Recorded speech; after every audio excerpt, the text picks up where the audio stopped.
चीन से कोरोना का बदला लेते हुए लगभग 1000 विदेशी कंपनियां छोड़ सकती हैं। चीन को छोड़ने के लिए हो चुकी हैं पूरी तरीके से तैयार। लेकिन सबसे बड़ी खबर है कि इनमें से 300 कंपनियां भारत आने को तैयार हो गई। ये बड़ी खबर है। हर भारतीय युवा इस वीडियो को अंत तक जरूर देखे। कोरोना संकट के बीच भारत में 1000 विदेशी कंपनियों की एंट्री हो सकती है। ये कंपनियां भारत में फैक्ट्री लगाने पर जबरदस्त विचार कर रही हैं।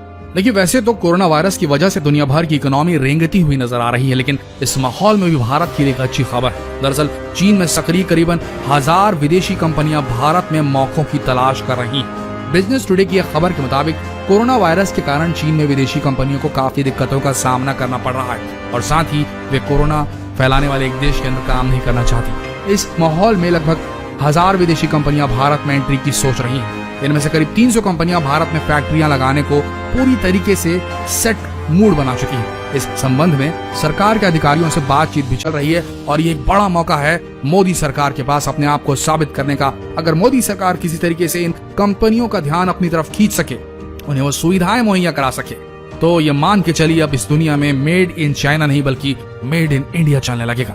और जैसा कि साफ जाहिर है, चीन के लिए बड़ा झटका होने वाला है। बिजनेस टुडे से बातचीत में केंद्र सरकार के अधिकारी ने इसकी जानकारी दी। अधिकारी के मुताबिक वर्तमान में लगभग 1000 कंपनियां विभिन्न स्तरों पर बातचीत कर रही हैं भारतीय कंपनियों से, भारतीय सरकार से। इन कंपनियों में से हमने 300 कंपनियों को लक्षित किया है, टारगेट किया है। केंद्र सरकार के अधिकारी के मुताबिक कोरोना वायरस के नियंत्रण में आने के बाद स्थिति हमारे लिए बेहतर होगी और भारत वैकल्पिक मैन्युफैक्चरिंग हब के रूप में चीन के सामने अपना कद बढ़ा सकेगा। बिजनेस टुडे के मुताबिक लक्षित 300 कंपनियां mobile electronics, medical devices, textile और सिंथेटिक फैब्रिक्स के क्षेत्र में सक्रिय हैं और भारत में आना चाहती हैं। अगर सरकार की ओर से पॉजिटिव रिस्पांस रहा तो यह चीन के लिए बड़ा झटका होगा। इसके साथ ही चीन के हाथों से मैन्युफैक्चरिंग हब का तमगा छिन जाने का खतरा चीन के ऊपर जबरदस्त तरीके से मंडराने लगेगा। इसी बीच ये मोदी सरकार के पास गोल्डन अपॉर्चुनिटी है, बहुत बड़ा सुनहरा अवसर है। केंद्र की मोदी सरकार लगातार विदेशी निवेशकों को लुभाने में जुटी। इसके लिए सरकार ने कई बड़े ऐलान भी किए हैं। बीते साल कॉर्पोरेट टैक्स को घटाकर 25.17% कर दिया गया था। वहीं नई फैक्ट्री लगाने वालों के लिए ये टैक्स घटकर 17% पर ला दिया गया है। ये टैक्स दक्षिण पूर्व एशिया में सबसे कम है, जो कि बड़ी उपलब्धि है हमारे लिए। सरकार ने मिनिमम अल्टरनेट टैक्स यानी कि MAT में राहत दी है। कंपनियों को अब 18.5% की बजाय 15% की दर से मैट देना होगा।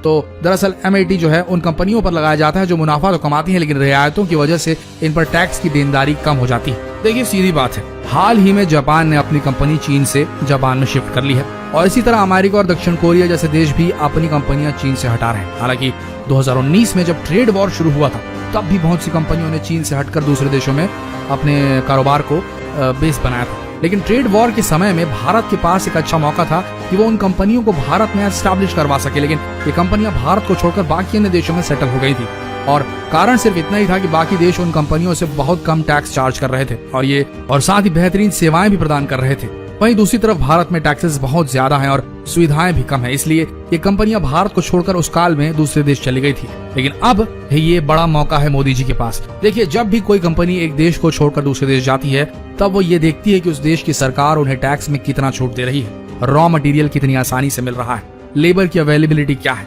और उस देश का मार्केट एरिया कितना बड़ा है। और आज की तारीख में हमारा भारत इन सब पायदानों में खरा उतरता है। लेकिन यहाँ की सरकार अगर इन कंपनियों को आगे बढ़कर इन्हें हमारे देश में आमंत्रित करती है, टैक्सेस में छूट देती है, सुविधाएं प्रदान करती है, तो जाहिर सी बात है कि कंपनियां भारत में आएंगी और देश की तरक्की में मददगार साबित होंगी। इन कंपनियों के आने से लोगों को काम मिलेगा, तकनीकी विकास होगा, लोगों की परचेसिंग पावर बढ़ेगी और बहुत कुछ ऐसा होगा जो इस देश की अर्थव्यवस्था को बहुत मजबूत बना देगा। भारत के पास इस समय एक प्लस पॉइंट ये है कि भारत की यंग जनरेशन जो कि यहाँ की मेन पॉपुलेशन का हिस्सा है और 2021 की जनगणना में हमारा भारत शायद पहले स्थान पर आ जाए जनगणना में। और जो भी कंपनी भारत में आएगी उसे एक बहुत बड़ा मार्केट यहाँ मिलने वाला है। सिर्फ सोच के देखिए, प्रोडक्ट्स में मेड इन चाइना की जगह अगर मेड इन इंडिया लिखा रहेगा तो प्रोडक्ट की वैल्यू कितनी बढ़ जाएगी और दूसरे देश भी कितनी सहर्ष तरीके से इन प्रोडक्ट्स को खरीदना चाहेंगे और हमारे देशवासी भी किस तरीके से खरीदेंगे। तो ये बड़ा मौका है मोदी जी के पास, मोदी सरकार के पास और भारत के पास। अगर इस मौके को भुना सकी हमारी सरकार तो मान के चलिए भारत लंबी ऊंची छलांग मारने को तैयार है कोरोना से निपटने के बाद। तो जितना हो सके इस खबर को फैलाइए फेसबुक पर, व्हाट्सएप पर, क्योंकि इस कोरोना की इस नेगेटिव वाइब वाली जो समय चल रहा है उस बीच में कुछ एक पॉजिटिव खबर होनी चाहिए थी। ये बहुत बड़ी पॉजिटिव खबर है देश के लिए, इसे जितना हो सके फैलाइए। जो हमारा युवा जनरेशन है, जो यूथ है, जो अभी एकदम पूरी तरीके से लेट डाउन करके बैठा हुआ है, उससे थोड़ी राहत मिलेगी।